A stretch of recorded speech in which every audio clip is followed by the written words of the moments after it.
नमस्कार। India debate में आप सबका स्वागत है। मैं हूं आशुतोष पाठक। मित्रों, क्यूवाइब नेटवर्क जिन जिन बातों की चर्चा करता रहा है, आप सबको मालूम है कि हम जिन मुद्दों को उठाते हैं लॉजिकल कंक्लूजन तक जरूर पहुंचाते हैं और ये देखने की कोशिश करते हैं कि इसमें कहीं कोई गड़बड़ी तो नहीं हो रही है। करीना और सैफ को लेकर के हमने अब तक जितनी बातें की वो लगभग सच साबित हो रही हैं। हमने आपको बताया था कि सैफ के ऊपर हमले की कहानी पूरी तरह से मनगढ़ंत है और इन्हीं मनगढ़ंत कहानी का वो क्लाइमेक्स था जो 16 जनवरी को एक प्रकार से मंचन किया गया। वो एक मूवी थी, एक फिल्म थी और जिस फिल्म के बारे में कोई जान भी नहीं पाया, लोगों ने देख लिया जरूर। 2-3 सप्ताह तक उसका मनोरंजन चलता रहा, लेकिन हमने आपको सबसे पहले बताया था कि, और हमारे साथ साथ कुछ और लोग ये बतला रहे थे कि करीना और सैफ के बीच में बहुत बड़ा झगड़ा चल रहा है और ये झगड़ा अब अपने एक प्रकार से आखिरी पायदान पर है। और 16 जनवरी की रात को जो घटना हुई, इस 16 जनवरी से बड़ा कुछ रिश्ता जुड़ रहा है। करीना और सैफ की जिंदगी में ये जो आंकड़े हैं उसका बड़ा अद्भुत खेल है। और सबसे पहले मैंने ही आपको, हमारे नेटवर्क ने ही आपको बताया था कि कैसे 12-13 वर्ष के अंतराल पे ये इतिहास रिपीट करना शुरू कर देता है। सैफ और करीना के मामले में, कम से कम सैफ के मामले में 12 वर्ष तक उनकी शादी चली और उसके बाद 2005 में डिवोर्स हुआ और 2012 में आकर के फिर उनकी दूसरी शादी हुई। 12 वर्ष पहली शादी चली, दूसरी शादी 12 वर्ष अब खत्म होने वाला है। तो 12-13 वर्ष का ये जो आंकड़ा है, ये नंबर्स इनके लिए खतरनाक हैं। और इसके अलावा ये जो 16 तारीख है वो भी खतरनाक है। याद कीजिए आप, 16 जनवरी की रात ही ये हमले वाला प्रकरण सामने आया। हमने सबसे पहले आपको बताया था कि जो लोग जिम्मेदार पत्रकारिता कर रहे हैं, जो लोग खुद को जिम्मेदार टेलीविजन चैनल बतला रहे हैं, जो लोग खुद को पॉलिटिकल एडिटर इन चीफ, बड़े बड़े पदों पर आसीन खुद को बतला रहे हैं भी, और कह रहे थे कि हम जिम्मेदार पत्रकारिता कर रहे हैं, हम पुलिस के वर्जन को ही सच मानेंगे। आज सबके सामने पुलिस कितनी बेशर्म है मुंबई की, ये सबके सामने आ चुका है। ये किसी से छिपा नहीं है। 14 दिन की रिमांड शरीफुल इस्लाम की खत्म हो गई, लेकिन शरीफुल इस्लाम के बारे में कोई खबर नहीं है। जिम्मेदार मीडिया वाले कुछ नहीं बता रहे हैं। मैंने स्वयं फोन करने की कोशिश की, फोन पर जानकारी लेने की कोशिश की बांद्रा पुलिस से, किसी ने कोई जवाब नहीं दिया। तो ये तो हालत है। अब मित्रों, खबर यह आ रही है कि मैंने जो आपको बताया था कि शरीफुल इस्लाम कुछ दिन के बाद वो निकल जाएंगे, निकल भी गए होंगे हो सकता है, लेकिन कहीं कोई संज्ञान में है ही नहीं। तो कहां है शरीफुल, कुछ पता नहीं है।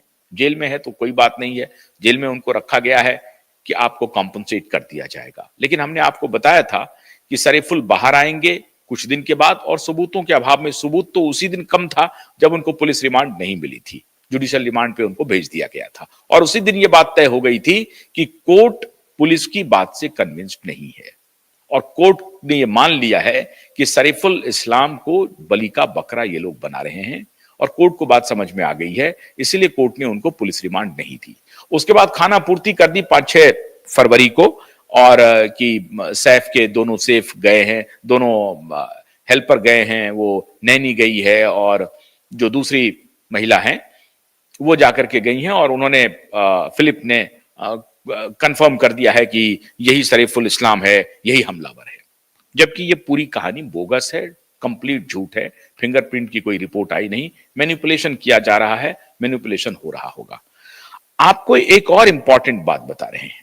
आपको ध्यान होगा 2 दिन से एक खबर प्रकाश में आ रही थी और उस खबर को आगे चलाने की पूरी कोशिश की, लेकिन खबर चल नहीं पाई। यह भी एक एजेंडा के तहत किया गया था। परमबीर सिंह फिर एक बार सीन में आए और परमबीर सिंह ने एक प्रेस कॉन्फ्रेंस किया। परमबीर सिंह ने कहा कि लीलावती हॉस्पिटल में काला जादू चल रहा है और लीलावती हॉस्पिटल के जो पुराने ट्रस्टी हैं, उन्होंने हजारों करोड़ रुपए वारे न्यारे कर लिए और उसका गबन कर लिया और नए ट्रस्टी के कमरे में काला मैजिक किया गया। वहां पर नरमुंड मिले हैं, हड्डियां मिली हैं, मानव हड्डियां मिली हैं, कुछ मिट्टी के घड़े मिले हैं। तो इस तरह से एक पूरा एक जो थ्रिलर बनाते हैं आप, वो उन्होंने बनाने की, हॉरर मूवी बनाने की कोशिश की कि लीलावती अस्पताल में, और वो भी काला जादू किया गया लीलावती हॉस्पिटल में। तो अब सारे लोग इस पर चर्चा शुरू कर देंगे कि भाई अस्पताल में काला जादू क्यों हो रहा है, अस्पताल में काला जादू क्यों हो रहा है। अब यहीं से काला जादू पर चर्चा शुरू हो जाएगी कि काला जादू का असर हो सकता है। 2 दिन तक मीडिया काला जादू में उलझी रहेगी, तब तक बीच में कोई और नया काम कर डालेंगे। और यही परमबीर सिंह, जबकि मैंने आपको बताया था कि एग्जीक्यूटिव डायरेक्टर हैं लीलावती हॉस्पिटल के, कहां से बन गए, क्यों बन गए। तो वारा न्यारा पैसा का कौन कर रहा है, पुराना ट्रस्टी कर रहा है कि Parambir Singh and gang, new gang कर रहा है। तो उसको छिपाने के लिए परमबीर सिंह आ गए हैं बाहर और अब ये बात बोलना शुरू कर दिए हैं कि ये पैसा पुराने ट्रस्टी ने गबन कर लिया और ये काला जादू की कहानी लेके आ गए। मतलब एक परमबीर सिंह एक बहुत बड़े कहानीकार हो सकते हैं। अरे इनमें मुझे जो है वो साहिर लुधियानवी की, मजरूह सुल्तानपुरी की झलक दिख रही है। ये संगीत भी लिख सकते हैं, बहुत शानदार। और सलीम जावेद से इनकी बड़ी दोस्ती भी है, तो सलीम जावेद के तर्ज पे ये फिल्म का स्क्रिप्ट भी लिख सकते हैं। ऐसे हैं परमबीर सिंह, बड़े महान है परमबीर सिंह। कब कैसे कौन सी स्क्रिप्ट घुमा दे और आप उलझ जाएं, तो आपको उलझाने में परमबीर सिंह बड़े माहिर हैं। परमबीर सिंह का ये नया जो प्रेस कॉन्फ्रेंस था, नया दांव है, वो मीडिया में चल नहीं पाया। क्यों? इसके पहले आपको मालूम है कि परमबीर सिंह के ही इशारे पर लीलावती हॉस्पिटल के जितने डॉक्टर थे, जिन्होंने कहना शुरू कर दिया था कि लायन की तरह चलते हुए आए सैफ अली खान, ये इशारा इन्हीं लोगों का होगा। और पहले कहा गया कि अब्राहम लेकर के आया है सैफ अली खान को, अब्राहम गायब है। फिर कहा गया कि तैमूर के साथ अकेले आए और वो भी ऑटो पर आए। पूरी कहानी फिल्मी।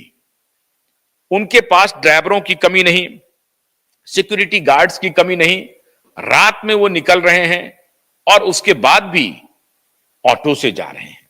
इतना जो इन्होंने एडवेंचर किया, और ये पूरा स्क्रिप्ट, मुझे तो अब शक हो रहा है कि कहीं ये सारा स्क्रिप्ट लिख करके परमबीर सिंह ने ही दिया हो।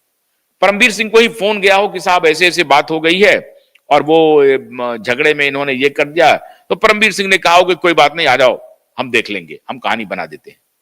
क्योंकि परमबीर सिंह कहानी बनाने में माहिर है। परमबीर सिंह की कहानियों को आपने देख लिया है, वो तो किसी नॉवेल से कम नहीं है। दिशा सुशांत के मामले में परमबीर सिंह ने जो कहानियां बनाई, वो एक नॉवेल से कम नहीं है। अब उसका सब एक्सपोजे हम लोग कर रहे हैं, तो अब ये भी आएंगे घेरे में। अब जितनी जल्दी ये अपना बदल ले पाला, उतना अच्छा है। जितनी जल्दी ये कोर्ट की शरण में आकर के कहें कि साहब, इन्होंने, आदित्य ठाकरे ने और उनके पिताजी ने हमारे ऊपर दबाव बनाया था, मेरी कोई गलती नहीं है मिलॉर्ड, ऐसे आकर के हाथ जोड़ दें, तो वो नहीं जोड़ेंगे तो इनको घसीटा जाएगा कोर्ट में और इन्हें कोई बचा नहीं सकता है।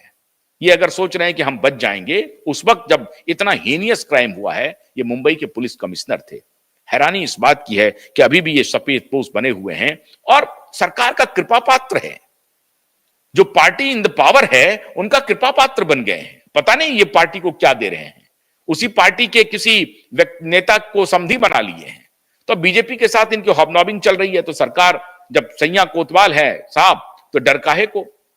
तो यही बात हो रही है कि परमबीर सिंह लीलावती हॉस्पिटल में चले गए और नई कहानी लेके आ गए कि साहब वहां पे काला